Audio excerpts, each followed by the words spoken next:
مسعود کی ہے بہت زیادہ. یہ معلم الامہ ہے.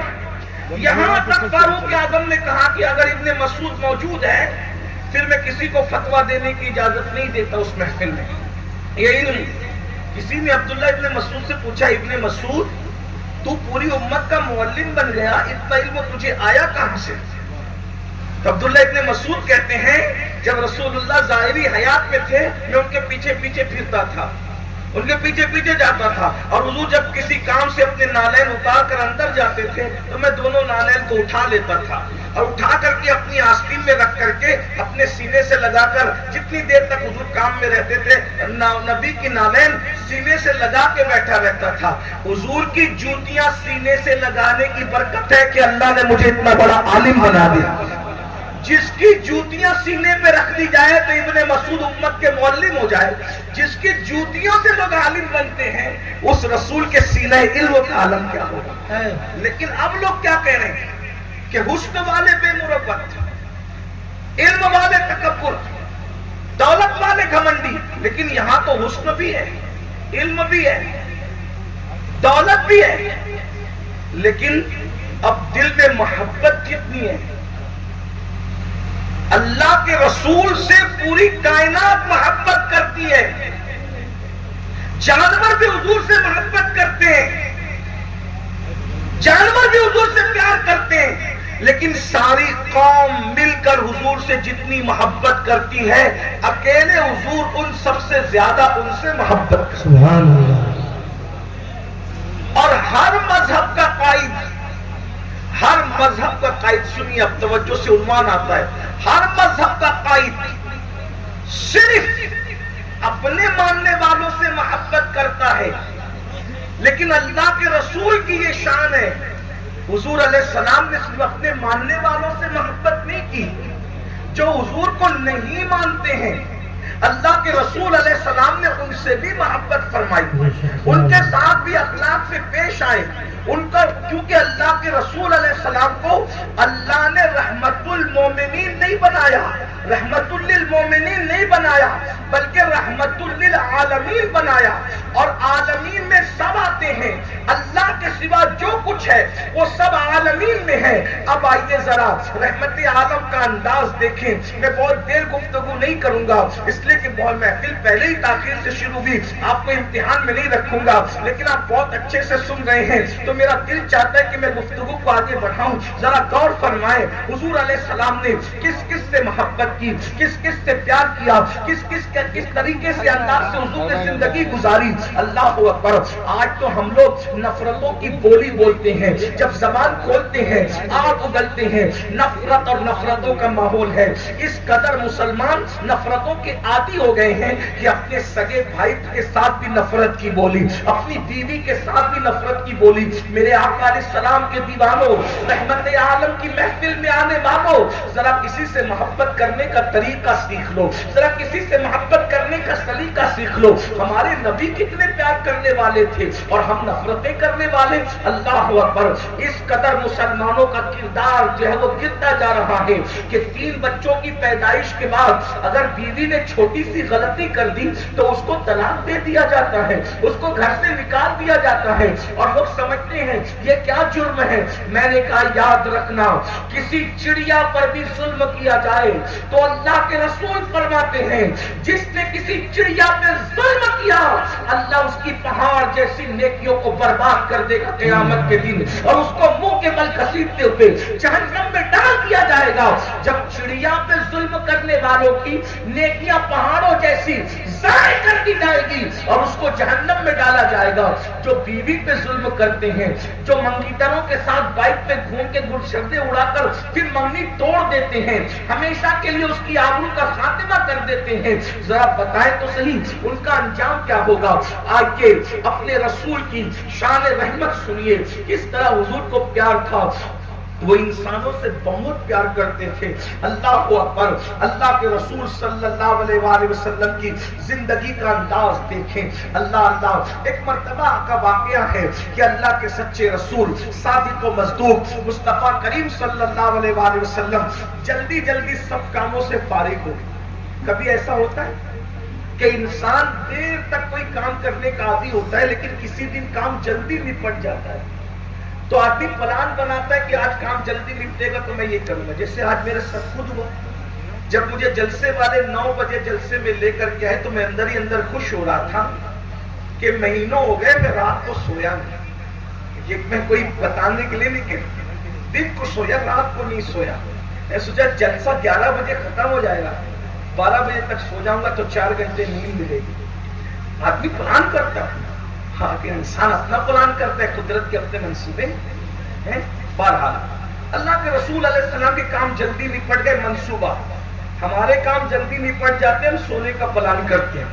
رحمت للعالمین کے کام جلدی نپٹ گئے تو حضور کا منصوبہ یہ تھا آج میں لمبی نماز پڑھوں, آج نماز طویل پڑھوں گا.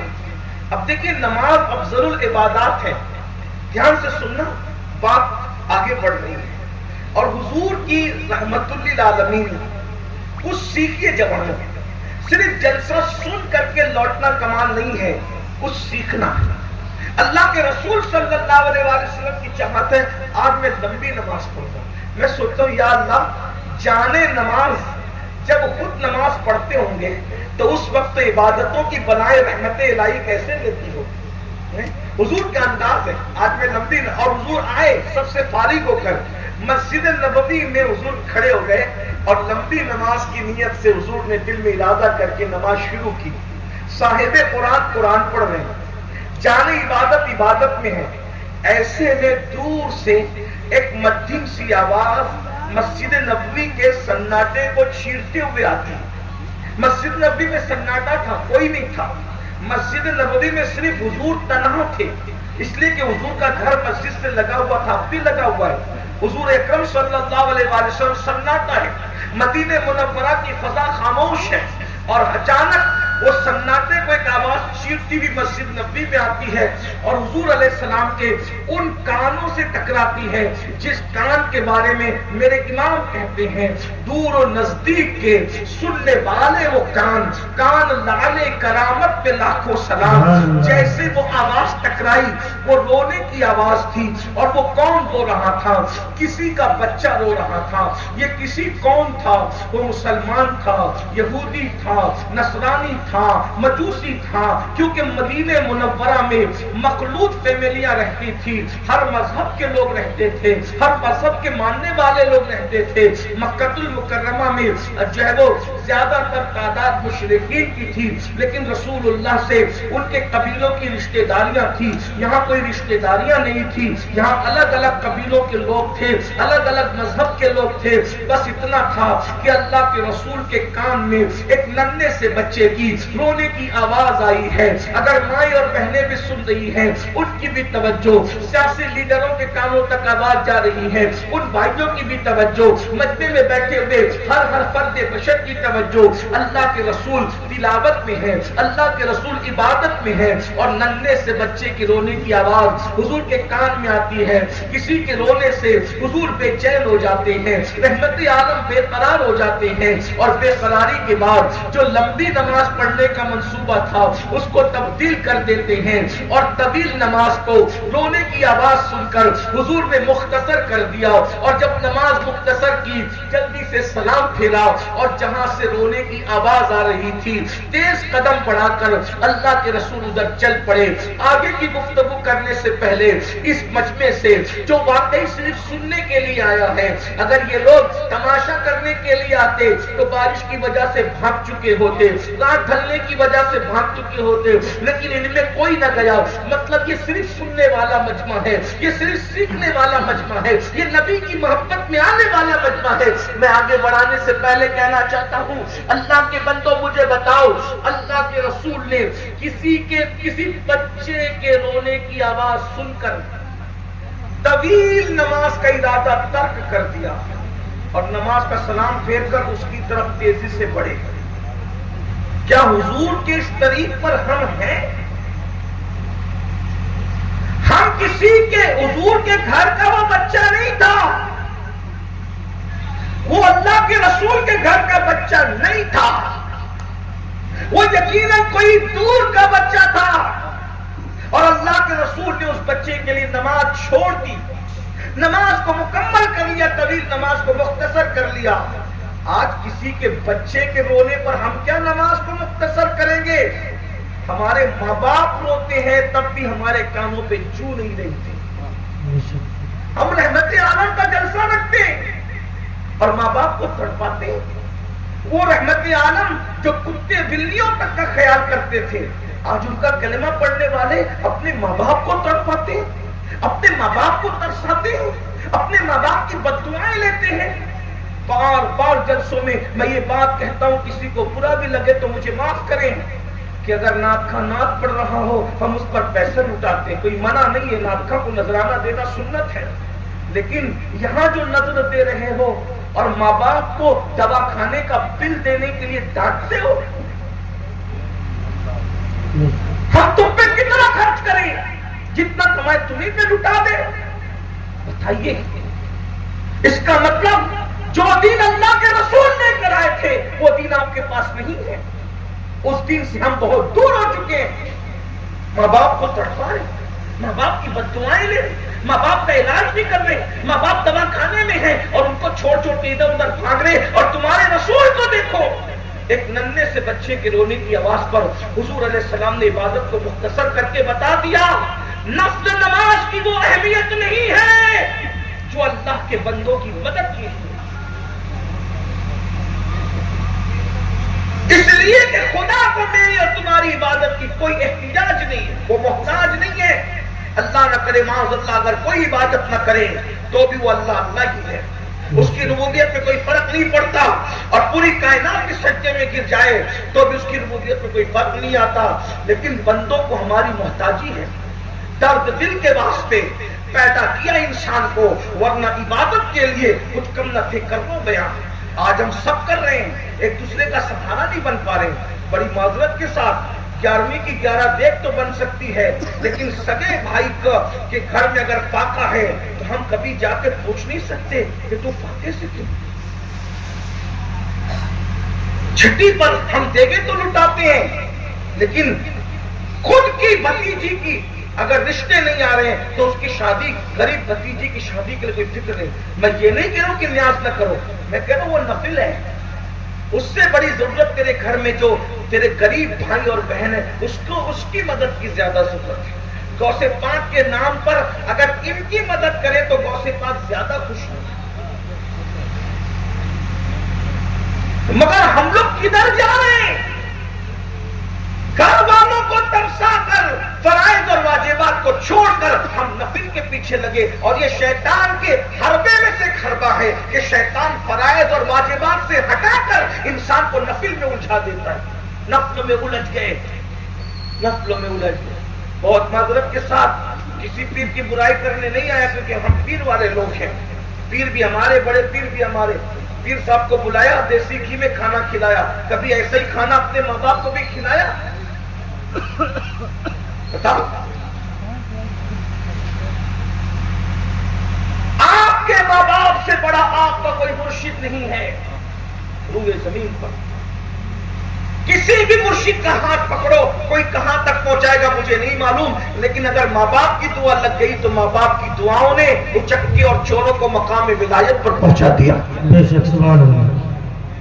سچائی سچائی ہے، صداقت صداقت ہے۔ بہت سارے لوگ مجھ سے متفق نہیں ہوتے، مجھے ان سے اتفاق کی ضرورت بھی نہیں، اس لیے کہ میرا کام صرف یہ ہے جو پیا کو بھائے اختر وہ سہانا راگ ہے، جس سے نہ خوش ہے پیا وہ راگنی اچھی نہیں۔ ہمیں تو یار کو راضی کرنے کیونکہ مرنا ہے۔ اللہ کے سچے رسول صادق و مصدوق مصطفیٰ جان رحمت صلی اللہ علیہ وآلہ وسلم ایک ننھے سے بچے کی رونے کی آواز پہ نماز کو مختصر کر کے اس کی طرف بڑھے۔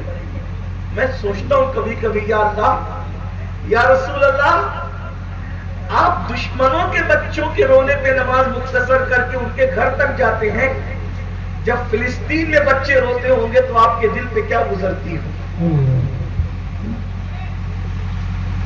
حضور کے دل پہ کیا گزرتی ہے؟ جب کوئی ظالم شوہر اپنی بیوی کو طلاق دے کر کے اپنے بچوں کو چھوڑ دیتا ہوگا اور وہ بچے بلکتے ہوں گے تو حضور کے دل پہ کیا گزرتی ہوگی؟ اللہ کے رسول علیہ السلام کے دل پر کیا گزرتی ہو؟ آج تو طلاق مسلمانوں میں کتنی زیادہ ہو رہی ہے کہ لوگ انٹرنیٹ پر اور ٹی وی پہ بیٹھ کے مسلمانوں کو اور اسلام کا مذاق بنا رہے صرف مسلمانوں کی بدکرداری کی بنیاد پہ. نہیں، اپنا مذہب نہیں ہے. اور ایک بات کہوں، چھوڑ دینا مردوں کا کام نہیں ہے، چھوڑنا نہ مردوں کا کام. مرد کبھی نہیں، مرد تو نباہ کرتے. لوگ کہتے ہیں نا اہل اس لیے چھوڑ دیا. میں نے کہا اگر تو اہل ہوتا تو نا اہل کو اہل بنانا ہی تو یہ اہلیت والوں کا کام ہوتا ہے. نا اہلوں کو چھوڑنا اہلیت والوں کا کام نہیں ہوتا. جو آپ کو پیار دے آپ بھی پیار دے، یہ تو برابری ہوگی. جو آپ سے منہ چڑھائے آپ اس کو پیار دے کے اپنا بنائے، یہی تو سنت نبوی ہے، یہ تو اللہ کے رسول کا طریق ہے. تو کیا ہوا؟ مختصر کرتے ہوئے حضور نے نماز مختصر کی اور اس آواز کی طرف چلے. خدا کی شان، جس دروازے کو چیر کر وہ آواز آ رہی تھی حضور اس دروازے پہ جا کے رک گئے.